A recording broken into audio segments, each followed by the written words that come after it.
Hey guys, Dr. Taylor here. So I wanted to share with you a functional medicine case study.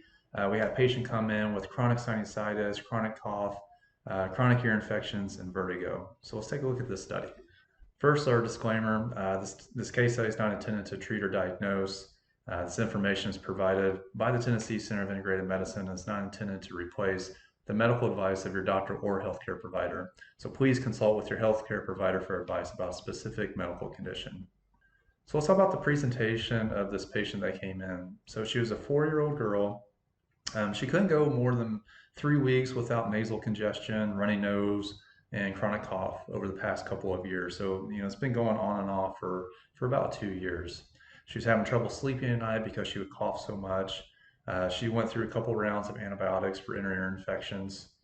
And one case was so severe that she had very, very bad vertigo, and she just couldn't walk. She just would lay on the floor at home, and she wasn't able to get up. But she also had a pretty strong history of being in a musky daycare, as reported by the mother. So the patient goals, obviously, the mom wanted their daughter to eliminate the runny nose, eliminate the chronic cough, and get rid of the ear infections. Some previous treatments that were tried. Mom took the daughter to the pediatrician. Pediatrician just did a brief exam, said she had allergies and asthma. He basically just wanted to prescribe an albuterol inhaler and Zyrtec. So some functional medicine testing that we want to do.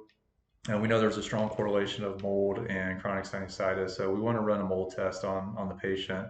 Like I said, as most allergies and chronic sinusitis are mold related. We also want to look at vitamin C levels and gut bacteria markers, as they greatly influence mast cell degranulation and overall inflammation in the body. So we did a test called the GPL mycotoxin test. So this measures mycotoxin within the urine. So it's a first morning void. You just wake up, take 10 mils of urine, and then we send it off to the lab. And it measures these various mycotoxins within the urine. So I just highlighted the high ones on her. So as you can see, ochratoxin A, she had a score of 48.2, and you really want to be under 5. Obviously, if you're over 5, you can really run into some danger of mycotoxin illness, and that's what we were seeing with this patient. She also had a couple other high markers, as you can see here, 2 other high mycotoxin markers.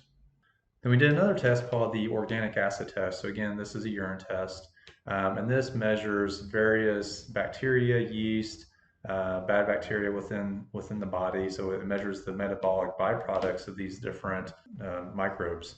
So as you can see here, I highlighted arabinose was very high. So arabinose is produced by yeast. So as we've known before, she had a couple rounds of antibiotics, and that can create the environment to have a yeast overgrowth, and that's what we're seeing here.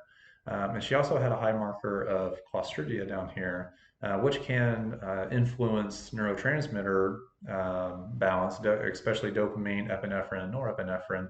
So a lot of kids that have ADHD, hyperactivity, sometimes it's all stemming from the gut.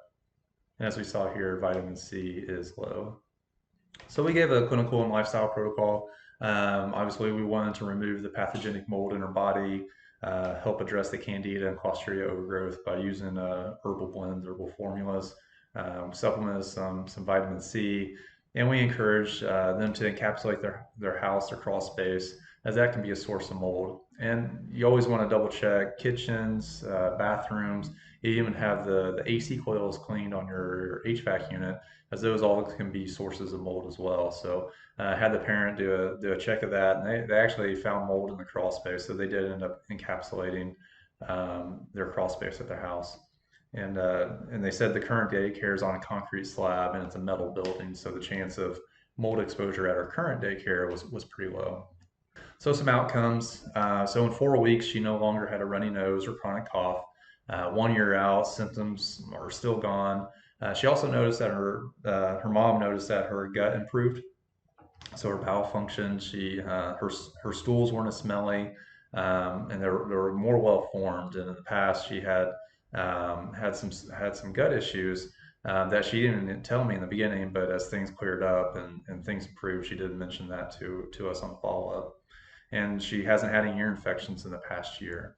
So we did some retesting on her. So again, we want to make sure we got rid of it all. So we looked at that ochratoxin A marker again. As you can see, her follow-up was down to 0, so that's great.